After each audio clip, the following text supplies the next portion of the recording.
তোমাদের সঙ্গে তোমাদের রায় ও মার্টিন প্রশ্নবিচিত্রা অষ্টম শ্রেণী 2026-এর প্রথম পর্যায়ক্রমিক মূল্যায়নের বিজ্ঞানের যে বিষয়টি রয়েছে অর্থাৎ পরিবেশ ও বিজ্ঞান বলে টপিকটি, সেই টপিকের 4th নম্বর মডেল সেটের ক্লাস করব।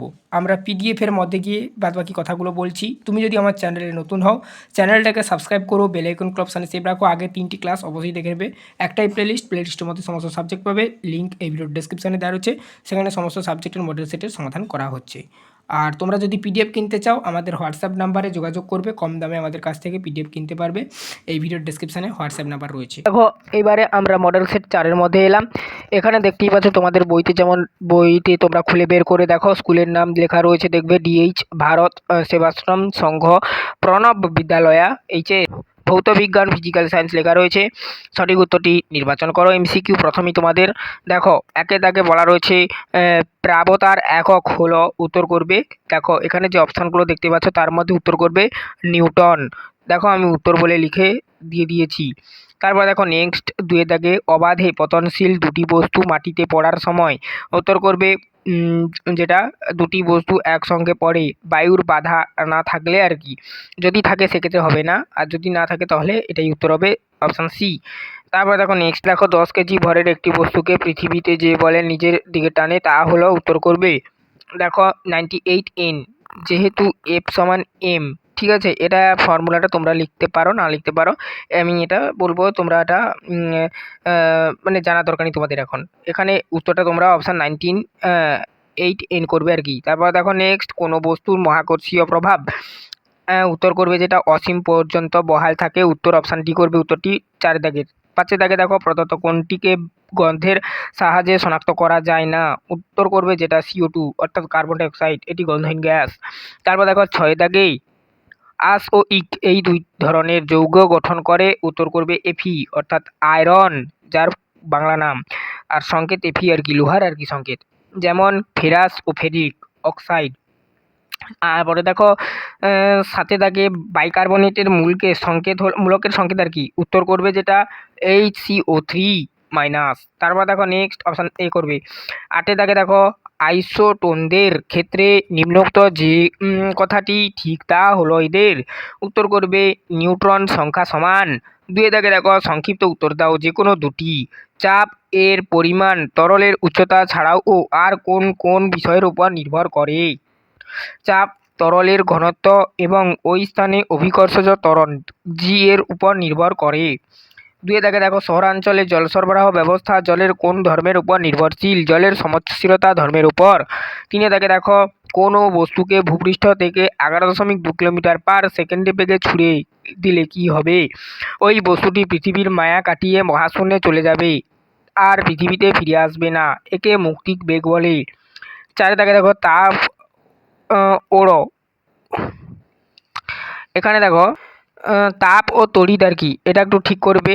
হ্যাঁ, এখানে একটু আমি যখন কম্পিউটারে টাইপিং করেছিলাম এক্সট্রা অড়োটা এসে গেছে, ঠিক আছে। তাপ ও তড়িৎ তে সুপরিবাহী দুটি অধাতুর নাম লেখো, উত্তর করবে গ্রাফাইট এবং গ্যাস কার্বন।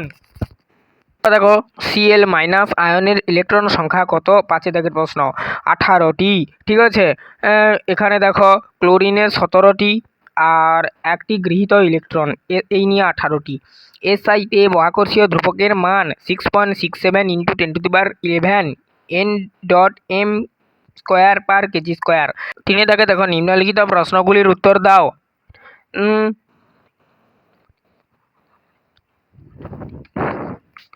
এখানে দেখো প্রথম প্রশ্ন 3 দাগে কোনো তরলে ডোবানো কোনো বস্তুর ওপর ওই তরলটি কত ঊর্ধ্বমুখী বল অর্থাৎ প্লাবতা প্রয়োগ করবে, তা কোন বিষয়ের উপর নির্ভর করবে? উত্তর করবে তরলে নিম্নলিখিত কোনো বস্তু তরলের উপর প্রযুক্ত ঊর্ধ্বমুখী বল বা প্লাবতা প্রধানত 2টি বিষয়ের উপর নির্ভর করবে। 1 নাম্বার হচ্ছে বস্তু দ্বারা অপসারিত তরলের আয়তনের উপর, 2 নাম্বার উত্তর করবে ওই তরলের ঘনত্বের উপর। 2 দাগে দেখো অবাধে পতনশীল বস্তুর সূত্রগুলি লেখো। স্থির অবস্থা থেকে এবং বায়ুর বাধা না থাকলে অবাধে পতনশীল বস্তুর ক্ষেত্রে গ্যালিলিও 3টি সূত্র দিয়েছেন, এরকম লিখবে। প্রথম সূত্র, একই উচ্চতা ও স্থির অবস্থা থেকে অবাধে পতনশীল বস্তু সব বস্তু সমান সময় সমান পথে অতিক্রম করবে। দ্বিতীয় সূত্র, সময় বাড়ার সাথে সাথে পতনশীল বস্তুর বেগও বৃদ্ধি পাবে, অর্থাৎ নির্দিষ্ট সময়ে অর্জিত বেগ ভি এবং ওই সময়ে টি সমানুপাতিক। এবার দেখো এটা তৃতীয় সূত্র, নির্দিষ্ট সময়ে বস্তুর যে দূরত্ব এইচ অতিক্রম করে তা সময়ের বর্গের সমানুপাতিক। তারপর দেখো নেক্সট, এখানে দেখো দুয়ের পর 3 দাগে 11-23 এন পরমাণু নিউট্রন সংখ্যা কত? সিএও এবং H2O এদের মধ্যে কটি সমযোজী ও মানে কোনটি সমযোজী আর কি, এখানে দেখো কোনটি আছে, কোনটি সমযোজী ও কোনটি তড়িৎযোজী। দেখো 11-23 এন পরমাণুতে নিউট্রন সংখ্যা ভর সংখ্যা মাইনাস পারমাণবিক সংখ্যা 23-11 অর্থাৎ 12টি। তারপর দেখো সিএও ক্যালসিয়াম অক্সাইড এটি একটি তড়িৎযোজী যৌগ। H2O জল এটি একটি সমযোজী যৌগ। আইসোবার কাকে বলে উদাহরণ দাও। আবার বলছি, তোমরা যদি এই নোটসটা আমাদের কাছ থেকে কিনতে চাও কম দামে কিনতে পারবে, 50টি পেজ রয়েছে, তো অবশ্যই তোমরা কিনতে পারো। দুটো সাবজেক্ট যেহেতু, দুটো সাবজেক্টের দাম একসঙ্গে একত্রে করে খুবই কম দাম নেওয়া হচ্ছে। অবশ্যই আমাদের হোয়াটসঅ্যাপে যোগাযোগ করবে, হোয়াটসঅ্যাপ নাম্বার এই ভিডিওর ডেসক্রিপশনে দেওয়া রয়েছে। দেখো আইসোবার কাকে বলে উদাহরণ দাও। উত্তর, ভিন্ন ভিন্ন পারমাণবিক সংখ্যা অথচ সমান ভর সংখ্যা বিশিষ্ট পরমাণুগুলিকে একে অপরের আইসোবার বলে। 14/6 সি 14/7 এন এরভাবে তোমরা উদাহরণটা দেবে। উত্তপ্ত লোহার ওপর দিয়ে স্টিম চালনা করলে কি ঘটবে তার রাসায়নিক সমীকরণ সহ লেখো। যারা যারা নোটস নেবে না তোমরা দেখে দেখে লিখে নাও। লোহিত তপ্ত লোহার ওপর দিয়ে স্টিম জলীয় বাষ্প চালনা করলে ফসফরিক অক্সাইড Fe3O4 এবং হাইড্রোজেন গ্যাস H2 উৎপন্ন হয়। এখানে দেখো H2টা আমি সংকেতটা একটু লিখতে হয়তো কোনো কারণে, এত লেখা তো একসঙ্গে রেডি করেছি পুরো যতগুলো মডেলের সেট ছিল। এটা H2 এরকমই লিখবে। এখানে এইটা আছে H2টা, যেটা এটা এভাবেও লিখলে হয়। হ্যাঁ, এছাড়া তোমরা H2 এরকমও লিখতে পারো যেটা দেখিয়েছি আমি, ঠিক আছে। H2টা এভাবে লিখতেও পারো। উৎপন্ন হয়। রাসায়নিক সমীকরণটা দেখে নাও। 3Fe4H2O থেকে বিক্রিয়া করে Fe3O4 প্লাস 4H2, দেখতেই পাচ্ছ এখানে H2টা সঠিকভাবে লিখেছি, বিক্রিয়া করছে। প্লাবতা কাকে বলে বা প্লাবতা বলতে কি বোঝায়, একই প্রশ্ন। তো দেখে নাও উত্তরটা। কোনো বস্তুকে স্থির তরল বা গ্যাসীয় পদার্থে আংশিক বা সম্পূর্ণ নিমজ্জিত করলে ওই তরল ও গ্যাসীয় পদার্থের বস্তুটির ওপর যে লম্বভাবে ঊর্ধ্বমুখী বল প্রয়োগ করে তাকেই প্লাবতা বলে। এরপর দেখো লাইফ সায়েন্স বা জীবন বিজ্ঞান বিষয়ে আসছি আমরা। সংক্ষিপ্ত উত্তর দাও। MCQ। একের দাগে আত্মঘাতী থলি বলা হয়। অপশানগুলো যেগুলো দেওয়া রয়েছে তার মধ্যে লাইসোজাইমকে হবে অপশান বি। দুয়ের দাগে দেখো, অর্থাৎ একের দাগের উত্তর বি করবে।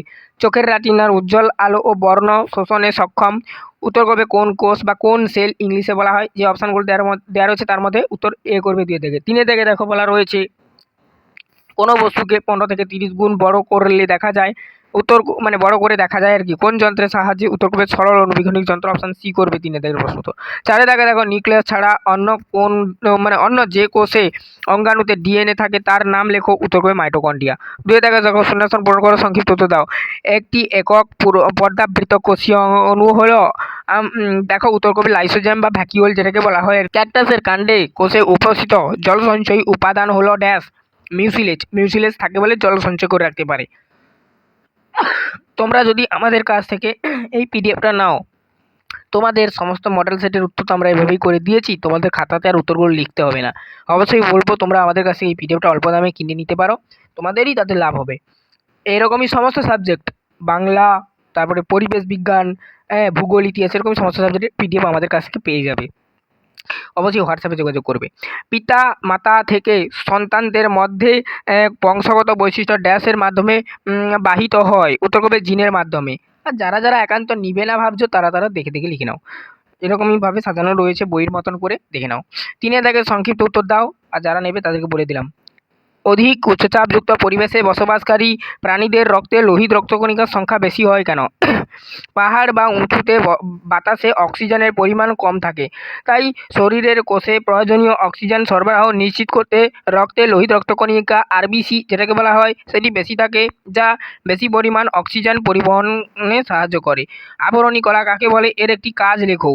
যে কলা দেহের বাইরে আবরণ তৈরি করে বা দেহের বিভিন্ন অভ্যন্তরীণ অঙ্গের মুক্ত তরলের ওপর রক্ষাকারী স্তর গঠন করে তাকে আবরণী কলা বলা হয়। কাজ কি, অঙ্গকে বাইরের আঘাত বা ঘর্ষণ থেকে রক্ষা করা।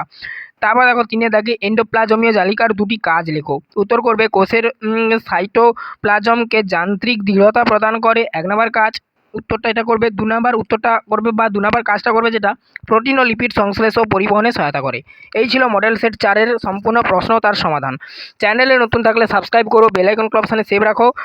আর এর পরের দিন আমরা মডেল সেট 5 নিয়ে ক্লাস করব হিন্দু স্কুল। অবশ্যই যারা যারা এই পিডিএফটা কিনতে চাইছো কম দামে কিনতে পারবে, এই ভিডিওর ডেসক্রিপশানে অবশ্যই হোয়াটসঅ্যাপে দেওয়া নাম্বারে যোগাযোগ করতে পারো। আমি কিংবা আমার টিম রিপ্লাই দেবে।